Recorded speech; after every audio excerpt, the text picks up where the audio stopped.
ipis yung basura. Ako naglinis ng basurahan eh. Eh, sino nagdala ng ipis? Pagkagaling sa house ko. Oh!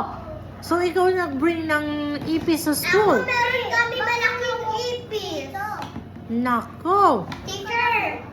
Baka napunta dito, galing sa bag mo. We have no ipis here. Teacher! Teacher! Teacher! No, that's okay, Kuya Ethan. Ethan, that's okay. Nako! Next time, don't bring ipis in school, ha? Oh, sino kaya nag-bring ng ipis? Teacher! Baka niwalk siya dito. Baka nawalk. Baka nag-walk lang siya. Kuya Ethan, that's okay. Teacher Angie! Teacher Angie, meron kami ipis na kagaganyan. Malaki. Malaki na? Siguro pinapakain mo, kaya siya lumalaki. Ano na siya ba dinosaur? Pinapakain natin siya. Ba't ko kasi pinapakain yung ipis? Lumalaki tuloy. Uy, ako! Hindi. Pagkalat ako kumain sa bahay, kumain siya. O, yun na nga. Huwag kayo magkakalat ng pagkain sa house para Sabi daw yung best isa friend lumaki. si Zoe, Summer, natapak mo yung ipis ng paa.